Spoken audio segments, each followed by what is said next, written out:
हमारे दर्शकों को अपना परिचय दे दीजिए।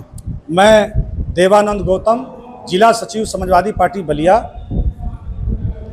आज माननीय घूरा राम जी की पुण्यतिथि श्रद्धांजलि सभा में आए हुए हैं, तो इस सभा के बारे में दो शब्द जानना चाहेंगे आप। आज 16 जुलाई पूर्वांचल के बहुत बड़े नेता, गरीब शोषित पिछड़े अल्पसंख्यकों की आवाज़ बन करके बलिया से लेकर के पूरे प्रदेश में उनकी आवाज़ बन करके उनको न्याय दिलाने के लिए अपनी पूरी जीवन की आहुति दिया।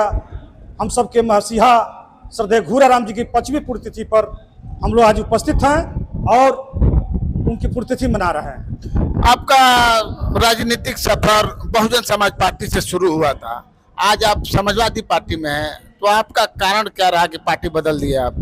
देखिए,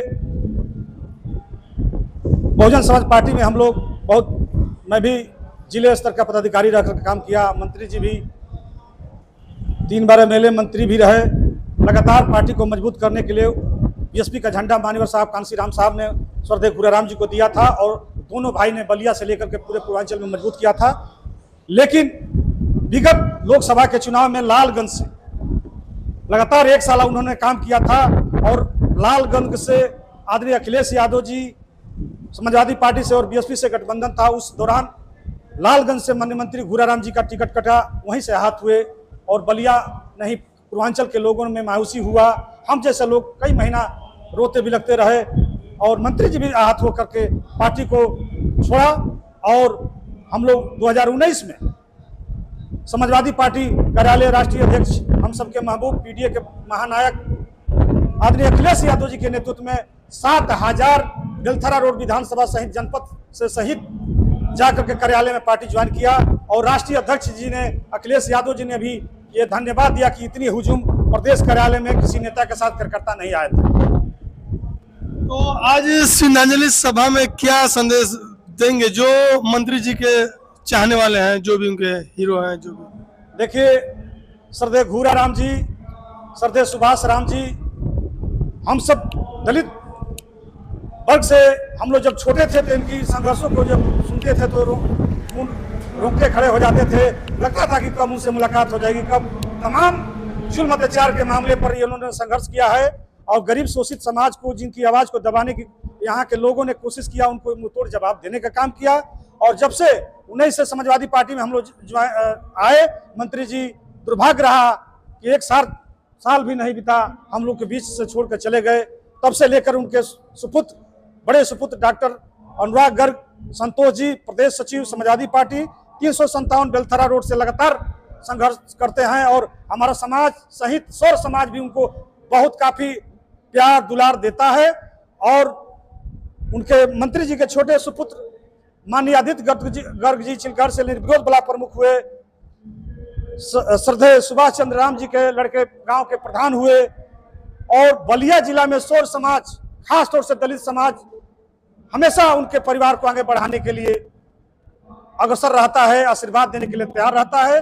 उनके साथ साथ सौर समाज भी साथ देता है कि इनके परिवार की जो मंत्री जी दोनों भाइयों ने जो समाज में कार्य किया है, उनको देख करके उनका उत्साह देने के लिए हर सौर समाज तैयार रहता है बलिया में। आज 16 जुलाई को हमारे पूजनीय पिता स्वर्गीय श्री घूरा राम जी की 5वीं पुण्यतिथि मनाई जा रही है।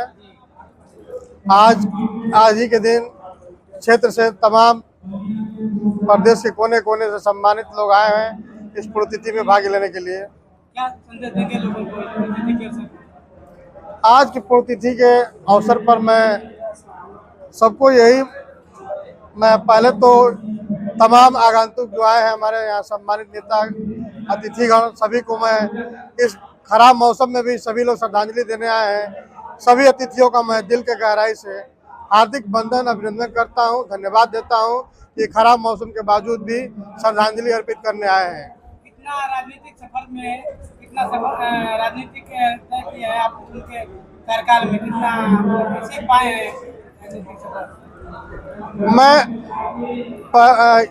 मैं कहूँगा तो छोटी बात हो जाएगी कि मैं अपने पिताजी की तरह सीख पाऊँ चाहे बन पाऊँ, लेकिन मैं अपने पूजनीय पिताजी के पद चिन्हों पे चल के उनका जो कारवा है उसको हम तीनों भाई मिल के आगे बढ़ाने का काम कर रहे हैं। और आगे भी जैसे हम लोग के पिताजी समाज की लड़ाई लड़ते थे, दबे कुचलों की लड़ाई लड़ते थे, आज हम लोग भी तीनों भाई प्रयास करेंगे कि अपने पिता की भांति ही हम भी समाज की लड़ाई लड़ें और सबके सुख दुख में भागीदारी होने का भी काम भी करते हैं और लड़ाई लड़ने का प्रयास भी करेंगे। माननीय मंत्री जी का कौन सा सपना अधूरा रह गया जिसको आप पूरा करना चाहते हैं? माननीय मंत्री जी का सपना जो अधूरा था, जो समाज में ऊंच नीच की खाई है, जो दलित पिछड़ों की लड़ाई लड़ते थे, वो आज भी कहीं देखते हैं आप कि आए दिन नित्य दिन घटनाएं घटित हो रही हैं। जो दलित पिछड़ों की जो माताएं बहनें हैं उनके साथ बलात्कार हो जा रहा है और कोई आवाज उठाने वाला नहीं है। तो हम सबसे निवेदन करेंगे और सबका आशीर्वाद लेते हुए, सबका सहयोग से आगे जो भी हम लोग के पिताजी का कारवा रहा है, जो अधूरा सपना रह गया है कि समाज को मजबूत बनाना है, लड़ाई लड़नी है, समाज को मुख्य धारा में जोड़ना है, उसको हम लोग पूरा करने के लिए काम करेंगे। देखा जाए कि पटना विधानसभा क्षेत्र के टुटवारी गांव में एक दलित बेटी के साथ बलात्कार होता है और उसकी हत्या कर दी है, उस विषय पे क्या कहेंगे? टुटवारी ग्राम सभा में जो भी हमारी बहन के साथ जो घिनौना कृत्य किया गया है, उससे हम लोग समाजवादी पार्टी के सभी प्रतिनिधि मंडल दल वहाँ गए हम लोग और जिलाध्यक्ष के साथ सभी लोग गए और वहाँ एसपी से बात हुई हमारी। और हम लोगों ने कहा है कि अगर न्याय नहीं मिला उस बेटी को तो निश्चित रूप से हम लोग बहुत बड़ा आंदोलन करेंगे और उस बेटी को न्याय दिलाने का काम करेंगे और जो भी दोषी होगा उसे बख्शा नहीं जाएगा। अगर सजा नहीं मिलेगी तो हम बहुत बड़ा आंदोलन करने का काम करेंगे। सरकार एक तरफ कह रही है सबका साथ सबका विकास, गरीबों के लिए उनके दरवाजे तक लाकर उनको सुविधाएं दे रही है और इस तरह की घटनाएं लगातार समाज में हो रही है, क्या कहेंगे सरकार को? ये सरकार की विफलता है। ये जो भाजपा की सरकार चल रही है, इसमें आए दिन हत्या, बलात्कार, चोरी, डकैती, ये आए दिन आपको खबरों में आपके माध्यम से सुनने को मिलता है कि आए दिन यहाँ पर किसी बेटी का, किसी बहन का बलात्कार हो गया, कहीं हत्या हो गई, कहीं किसी को दिन दहाड़े लूट लिया गया। ये सरकार की विफलता है। नहीं तो आज विफलता नहीं होती तो कितने दिनों घटना हो गया टुटवारी में उस बेटी को न्याय नहीं मिला और आए दिन खबरों में चल रहा है, फिर भी इस सरकार के कान नहीं खड़े हो रहे हैं। अगर कान नहीं खड़े हुए तो हम लोग कान खड़े करने का भी काम करेंगे। सरकार अभियान चल रही है बेटी पढ़ाओ बेटी बचाओ, लेकिन उल्टा हो रहा है इस सरकार में, क्या कहेंगे? इस सरकार में जो भी सरकार के जो वादे हैं वो जुमले हैं। ये केवल बरगलाने का काम कर रहे हैं, हिंदू मुस्लिम कर रहे हैं और हमको ये जात पात में बांटकर ये सरकार सबको पीछे ढकेलने का काम कर रही है। आए दिन आप देख रहे हो कि रोजगार जो तमाम युवा है वो बेरोजगार होकर सड़कों पे घूमने के विवश है। तमाम डिग्रियां लेकर युवा बेरोजगार घूम रहा है। आए दिन हमारे आसपास की घटनाओं में देख रहे हैं कि हत्याएं हो जा रही हैं, बलात्कार हो रहे हैं और इसमें ये भ्रमित करने का काम कर रहे हैं। बाकी सरकार की कोई काम नहीं है, केवल भ्रमित करने का काम कर रहे हैं।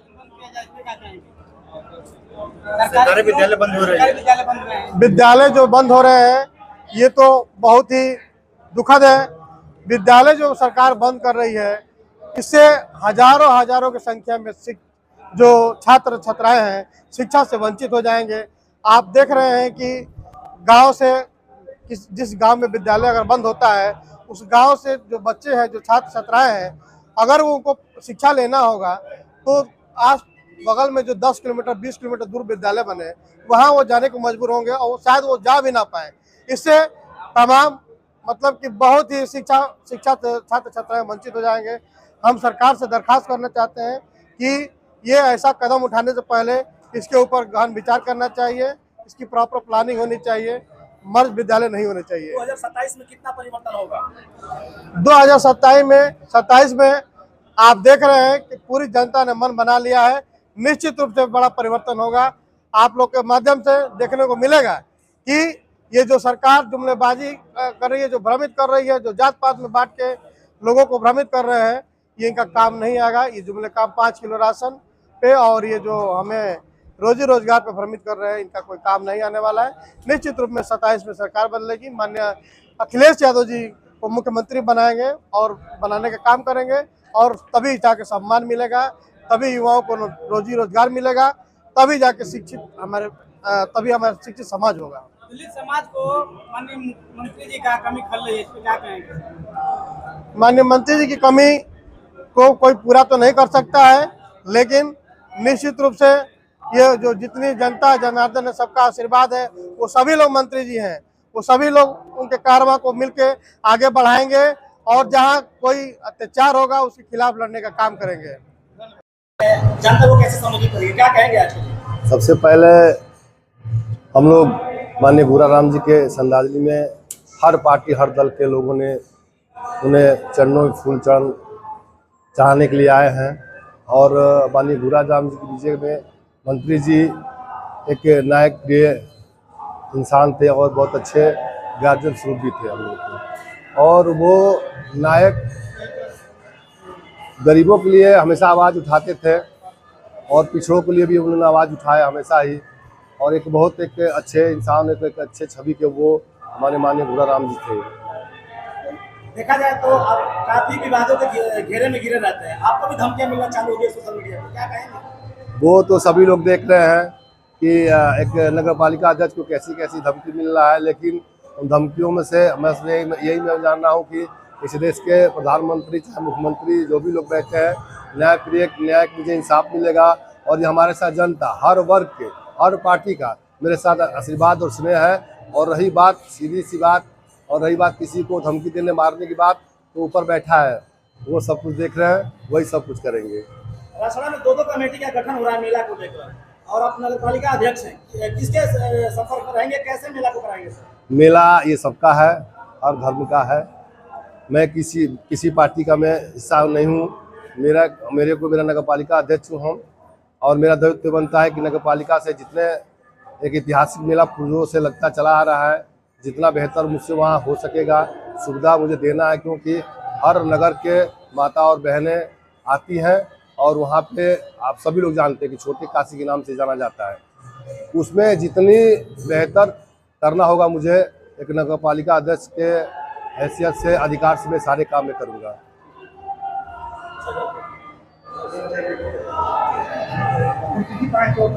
आपका नाम जानना चाहते हैं? मेरा नाम अशोक साहनी है, जिला पंचायत सदस्य।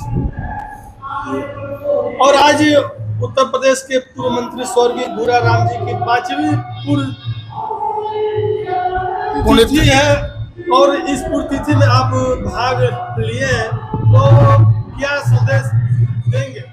हम लोग के माननीय मंत्री जी गरीबों का मान और शान थे, आज इस दुनिया में नहीं है, और हर साल उनकी जन्म पुण्यतिथि मनाया जाता है। हम लोग चढ़ बढ़ कर हर लोग आते हैं उनके पुण्यतिथि में, और काफ़ी हर्ष उल्लास से मनाया जाता है।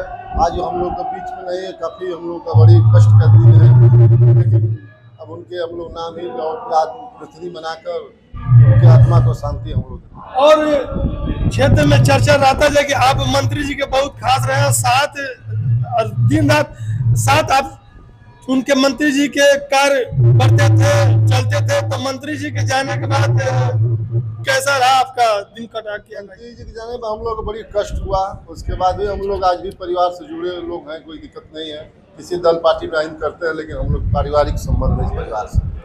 तो क्या कारण है कि आप कम उम्र में अब कैसे प्रधान हो गए?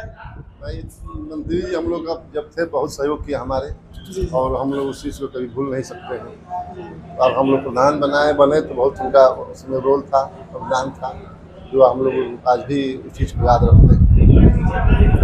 आप बहुत कम उम्र में प्रधान बने थे और जिला पंचायत सदस्य भी हैं, तो अब अगला आपका चुनावी तैयारी किस चीज़ की? चुनावी तैयारी अब अगला क्या, नेता तो सभी चाहेगा कि हम कुछ आगे बढ़े, लेकिन जनता को चुनना है, क्या जनता करेगी, हम लोग प्रयास करेंगे, जो हो सकेगा आगे देखा जाएगा परिस्थिति के अनुसार।